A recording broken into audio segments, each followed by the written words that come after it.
Okay, so in today's video, I will be going over how to become a barber in South Carolina. In South Carolina, there's only two ways of becoming a barber. One, if you go to a barber school or an academy, you have to complete 1,500 hours. The other way is working under a barber instructor inside a barber shop for 1,900 hours.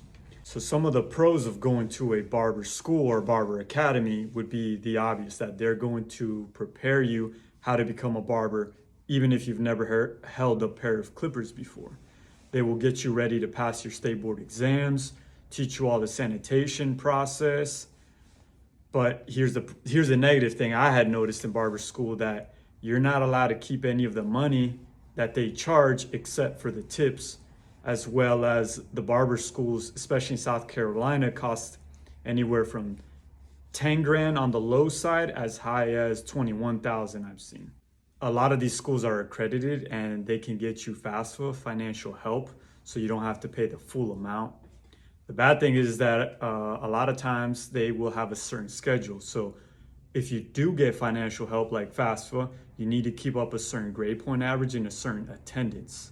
So if you start going under, I think it's 70%, don't quote me on that, but I think it was under 70% of attendance, you will lose the FAFSA, therefore you will have to pay the full amount. So now some of the pros to working under a barber instructor inside of a barber shop is that you could work out a deal with the barber instructor, especially with how much you're going to pay him. Are you going to do booth rent? Is he going to keep all your commission? I've seen a lot of barber shops where they'll work out a deal where you just pay the booth rent and then you have to come in when the instructor is there. So you could work around your hours. The bad thing I've noticed is that a lot of times the instructor is also a barber, so therefore they're very busy and they can't invest a lot of time in you. So if you know how to cut hair already and you just need your hours and you need to learn the sanitation part and have them help you pass the state board exam, that would be a lot easier. But if you've never held any clippers before, if you still need to learn a lot, it's really going to depend if they have the time to invest in you. Much before even looking out for an instructor, you're going to have these things. So if you don't have these things, you're not going to be able to apply for your student license to work under an instructor. So keep that in mind. You're going to need a 2x2 passport photo, which is easy to get. You could just go to CVS and get that. This is going to be the difficult part. A copy of your social security card, copy of valid state issued ID, example, your driver's license or a valid passport. Also, you're gonna need to have a birth certificate. So this is the difficult part. If you don't have your legal status yet in the United States, it's gonna be hard to become a student in South Carolina, whether it's under an instructor or whether it's going to school. But if you have all these things, then all the other stuff is pretty easy, like showing proof of ninth grade, that you passed ninth grade, your TB test, which is a tuberculosis test. It's not that much, it's maybe between $40 and $50, depending where you get it. You have to show that it's negative. You also have to be, I believe, at least 16 years of age in South Carolina. And there's a couple other things like getting some stuff notarized, a $35 check that you have to send in. So it's not that difficult, but you're gonna have to complete this on your own. Whereas if you do it in a school, they'll help you out with filling all this out, telling you what you need, and telling you how much credit you get from the government if you can even get it, especially depending on your income. They'll tell you how much the government can help you out with that. So the other thing I want to add is that it is not that common to find a barber instructor in a barber shop that's willing to give you your hours. That's another thing.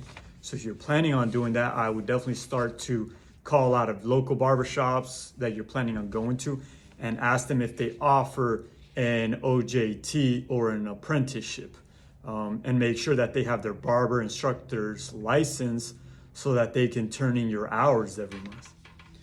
And now if you're trying to go to a school, just look up barber schools in your area and, see, also keep in consideration if they do nighttime or if it's only morning so that it works best with your hours.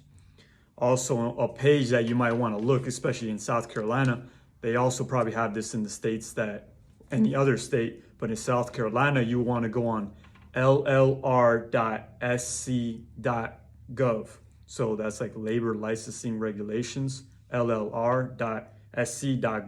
And on here, you can find a lot of information. You can apply, you can look up the status of your application, all that. And they also have a phone number that you can call and ask them any questions.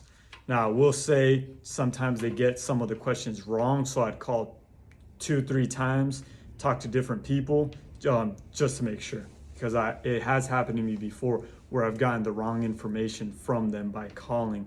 But usually what they have posted on the website is pretty accurate. I know this is a lot of information, but if you have any questions, leave it in the comments. I'll make sure to answer them.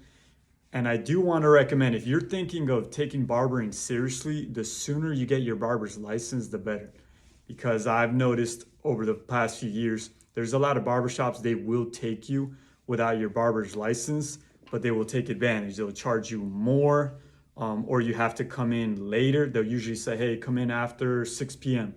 and work later, or only work on the weekends. And then you're always hiding, from the inspector, because an inspector could come in at any time. So you have that constant fear. Is the inspector going to come in? Are they going to find you? Are they going to find the shop? Then that could ruin your chances of getting your barber's license in the future, because a barber inspector can come in at any time and he can be very lenient, but he can also be very strict. So I've heard people just get a slap on the wrist, a little warning.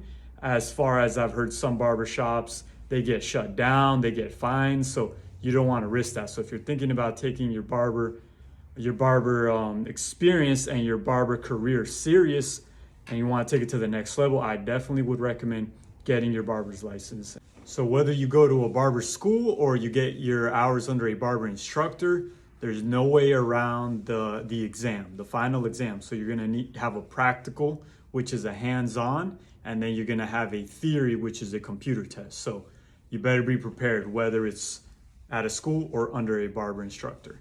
Under a barber instructor, if you're getting your hours under him, it's going to be his job to teach you.